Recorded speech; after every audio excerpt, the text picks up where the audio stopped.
tudo bem? Eu sou Emanuel Takahashi, CEO e fundador do canal Bitcoin Move. Nós estamos sempre auxiliando os usuários a entrar nesse mercado, conhecer esse mercado e saber como ele funciona.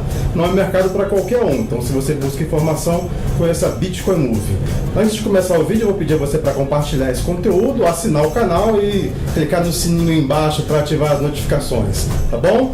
Uma pesquisa da consultoria eToro revelou que apenas 8,5% de mulheres participam ou têm alguma participação no mercado de blockchain e criptomoedas. E para falar desse assunto, a gente trouxe aqui Rafaela Romano. Rafaela Romano, ela é especialista em blockchain e tem o projeto Mulheres Falam sobre Blockchain. Tudo bem, Rafaela? Tudo bem. Seja bem-vinda. Obrigada. O nome é Mulher Falam sobre Bitcoin. Mulher fala? Sobre Bitcoin. Uma mulher fala? Não, mulheres falam sobre Bitcoin. O que eu falei? Mulheres falam sobre blockchain. Então, as mulheres falam sobre Bitcoin, ok? Aí, no decorrer do vídeo, a gente vai explicar o que é Bitcoin, blockchain, porque esse conteúdo é para você que não sabe nada de Bitcoin, nada de blockchain, e principalmente para você que é mulher e está vendo uma mulher que fala sobre esse assunto, que é uma coisa muito importante no mercado financeiro mundial hoje em dia. Muito obrigado por você ter vindo. Obrigada pelo convite. Tá, fique à vontade, a gente vai fazer uma série de perguntas aqui, a gente vai pedir sua carteira de Bitcoin, sua chave privada. Claro. Mentira, a gente não vai fazer nada disso. Rafaela, como é que esse mundo de criptomoeda entrou na sua vida? Você achou um panfleto de Bitcoin, de pirâmide, algum faraó te apresentou Bitcoin? Como é que foi essa história? É engraçado que eu comecei do jeito mais clássico possível, que foi a partir de um fórum anarquista, na verdade. Então, eu tenho interesse na temática anarquista desde muito tempo, desde os 13 anos praticamente eu tenho contato com uma literatura anarquista. E enquanto uma pessoa da humanas, o Bitcoin se apresentou para mim como uma possibilidade de realização da teoria anarquista até. Mas parece que foi o primeiro momento em que pareceu possível pensar de fato numa sociedade sem instituições centralizadas e sem um poder centralizado. Então foi do jeito mais clássico possível, aconteceu em 2016 isso. No começo de 2016. 2016, então você tá rica, né? Porque você comprou Bitcoin quando vai ter. Conheci em 2016. Eu conheci em 2016. Quer dizer que você comprou, então. E que a gente tem os alfaçamentos também, né? No meio do caminho. Então a gente pode ter alface, comprado. a gente vai falar sobre hortas comunitárias aqui, não é isso que a gente vai falar, tá? Mas é um termo muito recorrente, né? Da gente que trabalha com criptomoeda, a gente alfaça é quando a gente vende a criptomoeda, a gente vai falar sobre isso também. Então essa ideia principal do Bitcoin, da liberdade, da descentralização, foi o que te atrás nesse primeiro momento, quando você conheceu a moeda. Exatamente. E quando você viu que Bitcoin e blockchain eram coisas diferentes? Quando você teve esse insight? É um insight difícil até hoje, assim, é difícil eu acho que conseguir separar, mas foi a partir dos estudos mesmo, de começar a entender que o Bitcoin é simplesmente a unidade monetária que funciona dentro de um protocolo. Então é simplesmente uma forma de transmitir valor dentro de um processamento de uma forma de informação que pode ser usada para várias outras coisas e não só para transferir valor entre diferentes partes, né? E aí é nesse momento em que a blockchain aparece como uma coisa gigantesca, né? E o Bitcoin aparece como uma peça importante, claro, assim, transacionar sem uma instituição, né? Desassociar a noção de dinheiro de noções de banco é uma coisa incrível. Mas a blockchain aparece como uma tecnologia que pode auxiliar o mundo em várias outras coisas. Blockchain, Bitcoin, essas palavras loucas, na descrição do vídeo eu vou deixar um link para você entender o que é mais sobre isso. Quando você comprou sua primeira fração de Bitcoin pela primeira vez, o que você sentiu? Qual foi a sensação? Meu Deus, eu tô rica! Não, então foi engraçado que na verdade a primeira vez que eu falei assim, nossa, eu vou comprar, eu comprei e deixei o dinheiro na plataforma. E aí depois de muito tempo que eu falei assim, nossa, eu preciso comprar Bitcoin na plataforma, só que eu não tinha mais o comprovante. E aí foi um momento que na verdade não foi tão rico. Foi tipo, nossa, como eu sou uma idiota por ter deixado esse dinheiro ali, esse tanto tempo sofrendo com a inflação e perdi a alta. Então não foi uma sensação muito boa. Ah, então foi uma sensação ruim. Foi a sensação de eu sou uma tonta. Não, mas isso acontece, né? A nossa filmmaker que está aqui no fundo, Isadora Maia, também teve essa sensação de comprar primeira fração de achar que comprou a primeira fração. Não, o pior é que quando eu comprei, tava 57 mil reais. E depois, quando eu fui ver que não tinha comprado, chegou pra 67 mil reais. Ah, eu olhei e falei, gente. E qual foi a sua primeira grande decepção com relação a comprar a moeda, ver que ela tá caindo, ficar desesperado e vender? Isso é alfaçar, tá, gente? Quando você compra uma moeda por 50 e vende por 30, você está alfaçando, você está jogando fora. Não é porque caiu que você perdeu, né? Se for zero e você não vender, você não perdeu. Se você vender, aí você perde. que isso é alfaçar. Por isso que a gente fala, espera que o mercado volta. E como é que foi essa sensação de alface, Rafaela Romano? Meu primeiro alfaçamento foi com o fork. Foi quando eu ouvi o fork pela primeira vez, do Bitcoin Cash. E eu não conseguia entender exatamente o que era aquilo. E aí tava tendo umas polêmicas imensas sobre quem era o verdadeiro Bitcoin, o que ia acontecer com a moeda, se você ia perder o Bitcoin da rede Bitcoin, se você tentasse pegar o do Bitcoin Cash, como faria as questões das exportações da chave. Eu não conseguia entender, eu tava num lugar que não tinha internet muito bem, então eu tava com medo de acontecer alguma coisa qualquer hora e eu não tava perto do computador. E eu falei, nossa, eu não tô entendendo, se eu não... Assim, a primeira regra é não invista o que você não entende. Então, naquele momento eu falei, não tenho ideia do que tá acontecendo aqui, vou tirar tudo. E aí eu descobri que os momentos dos forks são, na verdade, os momentos em que a moeda sobe, porque você vai duplicar o seu patrimônio. Então, o meu primeiro afastamento foi um afastamento duplo. Sim, muito triste, porque eu perdi, né, a onda inicial do Bitcoin Cash e descobri da pior forma possível que forks são bons, na verdade, fazendo com que o ecossistema fique mais diversificado, mais fortalecido. Rafaela, você já comprou alguma coisa com criptomoeda, com Bitcoin, bala, cerveja, drogas, alguma coisa assim que a gente usa no dia a dia? Eu tava em São Carlos, que era uma cidade em que eu fiz a graduação, e eu tava tentando achar um bar que aceitasse criptomoedas, porque eu queria comprar me embebedar com bitcoins, era a minha meta, assim, né? Eu quero pagar com cripto. Eu quero pagar com cripto, não importa. Tava até a taxa alta, mas falei, não importa, hoje eu vou me embebedar com criptomoedas. Aí eu entrei naquele CoinMap, que é um mapa mundial de estabelecimentos que aceitam Bitcoin, e achei um bar na minha cidade. Aí eu falei, é hoje, vamos lá que eu vou gastar esses meus Bitcoins. Aí eu cheguei lá, o bar não existia mais, tinha fechado. E aí eu voltei pra casa, assim, extremamente chateada. Sóbria. Tipo, muito triste, porque o bar tinha falido, me contaram, no final das contas. Eu fiquei assim, pô, o maior marketing internacional bom, e ele faliu.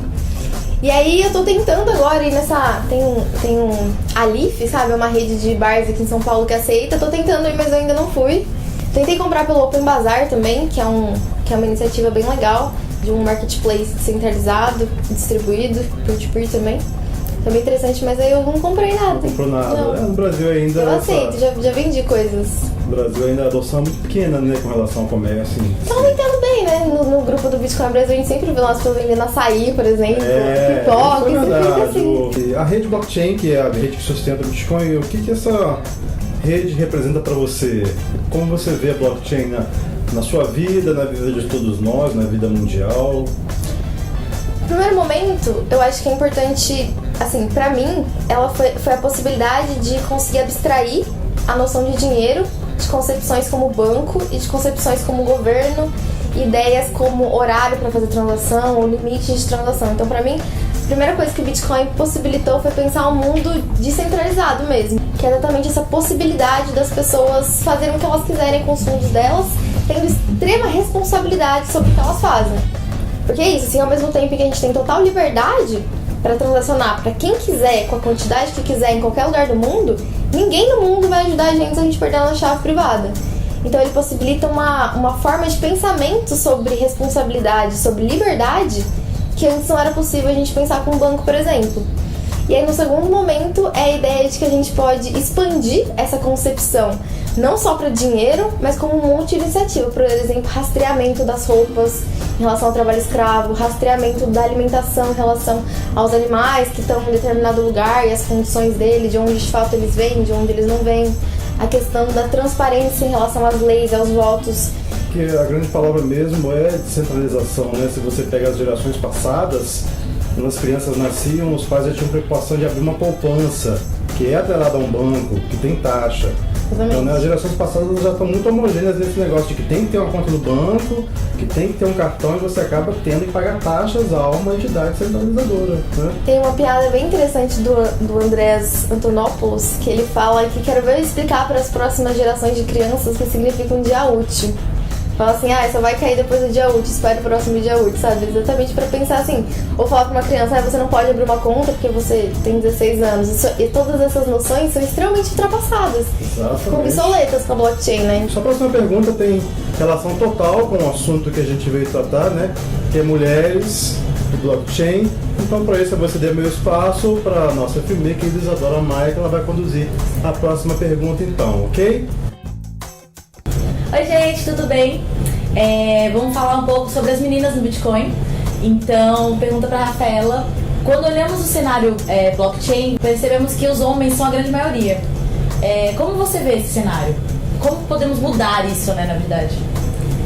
Essa é uma discussão, assim, que é sempre muito difícil pra mim fazer. E eu lembro quando eu tentei organizar o primeiro evento do Mulheres falando sobre o Bitcoin, postei no grupo do Bitcoin, como as pessoas me xingaram, falando que eu tava fragmentando o movimento, porque eu tava fazendo uma coisa daquela, Bitcoin é livre, blockchain é livre pra todo mundo, né? Como se blockchain fosse colocado num mundo plano, me parecia, sabe assim? Então eu sempre tento pensar a minha iniciativa como uma rede distribuída, na verdade, no sentido de que, assim, uma rede, ela é mais forte, mais saudável, quanto mais nós existem nelas. Na minha perspectiva, os nós das mulheres são os nós fracos, já que, né, a gente podia ter uma rede com o dobro de nós participantes. Então eu tento pensar no meu papel e uma forma de mudar isso como fortalecendo os nós fracos e tentando aumentar a quantidade deles, que no caso são as mulheres. Então, na minha perspectiva, a forma de mudar isso é a gente fazendo pequenas iniciativas para conversar, para sair, para falar sobre isso, fazer eventos em que são as mulheres que estejam falando, para tornar um ambiente um pouco mais agradável, para você não chegar num lugar e você ser a única mulher e ficar assim, pô, né? Tô sozinha, o que eu tô fazendo aqui. Então, eu acho que a forma de tentar mudar esse cenário é incentivando e aumentando a confiança delas em relação a finanças, em relação a negócios, em relação a todas essas áreas que, na verdade, a mulher é minoria, né? E agora fala um pouco dos seus projetos atuais. Quais são? Eu mantenho um blog chamado Disruptivas, em que também fica o chamado, ele é aberto para qualquer mulher que queira participar comigo e divulgar os seus projetos. No blog eu falo sobre fintechs, sobre blockchain, sobre Bitcoin, qualquer tecnologia que seja disruptiva, por isso o nome Disruptivas, em relação a mulheres e tecnologias disruptivas. Nesse blog eu mantenho uma parte destinada a publicar sobre mulheres que estão nesse cenário, estão fazendo diferença nesse cenário. Então eu publico sobre elas, a bio delas, e também uma parte destinada à divulgação do conteúdo de mulheres que falam sobre tecnologia, que falam sobre negócio, que falam sobre Bitcoin, que falam sobre todos esses assuntos que são, para mim, correlacionados, é impossível distinguir eles. A gente tem também o Instagram, que busca também divulgar o trabalho dessas mulheres, tanto do cenário internacional quanto do cenário nacional, para que elas sirvam também de inspiração para outras meninas que queiram se iniciar nesse meio e não sabem. A Mulheres sobre Bitcoin também é uma iniciativa que faz eventos em que as mulheres são as protagonistas. Também eu faço peer-to-peer e faço trade, então eu também me arrisco nos meus longos e nos meus shorts das negociações. Então eu tenho várias frentes dentro do cenário. Legal. Obrigada, muito prazer. Sucesso com os projetos. Mulheres, estamos sempre juntos, Manuel, volta. Bom, tô de volta aqui na entrevista, né? Porque na verdade a entrevista é sobre mulheres e blockchain. Então nada mais justo que uma mulher fazer essas perguntas que acabaram de ser feitas, ok? Aproveitar esse pequeno corte da entrevista para agradecer primeiramente a Casa Elefante, que está cedendo espaço, né, para a gente fazer esse belo material, esse belo conteúdo, tá? E ao nosso principal patrocinador, que é a Bitcoin Trade, a melhor exchange de criptomoedas do Brasil, mais estável, etc. E vários bababás que eu não gosto muito de ficar puxando o saco, mas a verdade tem que ser dita, né? Rafaela, a gente vai fazer uma brincadeirinha agora. A gente vai fazer um Rafa por Rafa. Vai. Vou perguntar e você vai responder rapidamente, ok? Aquele de Xuxa, pau baixinhos. Vamos. Uma moeda. Como eu disse, eu não queria ser várias, mas da Liquid. Um exchange. Trex. Bitrex, faz tempo que eu não tô na Bitrex, viu? Uma personalidade do mundo de criptomoedas. O Andrés Antonopoulos. Andrés Antonopoulos, muito bem. Um all-in. All-in? Uma moeda que você colocaria todo o seu dinheiro agora. Nossa, acho que seria a Liquid também. Liquid também, o pessoal da Liquid manda um Liquid pra gente aqui depois. Pra mim. Uma shitcoin. Uma shitcoin que eu goste? Eu gosto da Dogecoin, porque eu acho que ela representa a gente de um jeito incrível, assim. Muito bem. A era do meme. Ela tá virando mais que uma moeda, né? Um grande projeto, na verdade. Então, mas é um absurdo, bem incrível pra mim. Representa, igual o Vitalik também, sabe? Representa a nossa era, assim, ele é um meme pra mim. Com 10 bitcoins você... Nossa, o que eu faria com 10 bitcoins? iria passar as férias em Havaí. Tá precisando de férias? Não. Não, mas é isso mesmo, né? Com 10 bitcoins, Iria trabalhar no Havaí, na verdade. Não era pra passar férias, curtir fazer por isso, trade no né? Havaí, na beira da Fazer praia. trade na beira da praia com Wi-Fi de satélite. Entendi. Em dezembro de 2018, o Bitcoin vai valer 100 mil? 100 mil reais ou 100 mil dólares? Nossa, 100 mil reais. 100 mil reais. Ficaria. Você quer em dezembro que eu te dê um Bitcoin ou 50 mil reais? Um Bitcoin. Um Bitcoin, ok. Olha a aposta em dezembro, a gente vai ver se deu certo isso, hein? Pra quem você daria um Bitcoin hoje? Se você tivesse 20 Bitcoins e quer dar pra uma pessoa, pra quem você daria? Qual é a primeira pessoa que veio na sua cabeça? Minha mãe. Sua mãe? É, Pronto. dá pra minha mãe. E Minha pra- mãe não investiu em Bitcoins, então Já? varia tudo. Seria justo, né? Bonito. Ah, o Dia das Mães já passou, mas fica, né, uma homenagem pra sua mãe. Qual é o nome da sua mãe? Rita, Dona Rita, aí ó, um Bitcoin, viu? eu daria pra ela. E pra quem você não daria um Bitcoin de jeito nenhum hoje? Bolsonaro. Porque não precisa falar, né? Não precisa. Eu li uma frase ontem que falava assim: durmo muito tranquilamente pensando que meus inimigos não têm bitcoins. Então seria. Eu vi essa frase ontem. Quem Foi foi? o Gabriel Ramos, da Decred. Exatamente. Muito bom. Isso foi uma brincadeirinha só pra deixar o clima mais leve. E agora eu vou te dar o espaço pra você falar o que você quiser, mandar o seu recado, tá?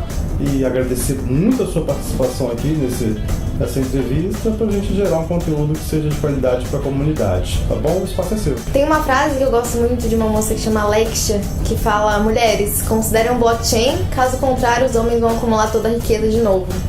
Então, basicamente, assim, a minha iniciativa é para que as mulheres vejam que elas podem, que não tem nada que impeçam elas de participar disso, que pode ser difícil no primeiro momento, mas com o tempo as coisas vão esclarecendo. Para as mulheres interessadas, então verem a página do Facebook, o Instagram e o grupo que chama Mulheres Falam sobre Bitcoin. Sintam-se livres para perguntar o que vocês quiserem lá. As perguntas mais absurdas, inclusive, qual a diferença entre wallet, qual a diferença entre exchange, que quando essa diferença fica clara na nossa mente já é um passo gigantesco. Para as pessoas que tiverem interesse em conhecer mais sobre o meu trabalho, para ver o blog, disruptivas.com. Tem tudo lá. E é isso mesmo, eu quero agradecer a vocês pelo convite da entrevista. Espero cada vez mais mulheres participando desse cenário. Muito obrigado, tá? Todos os links das redes sociais da Rafaela a gente vai deixar na descrição do vídeo para todo mundo poder conhecer, tá bom? Um abraço e tchau! Tchau!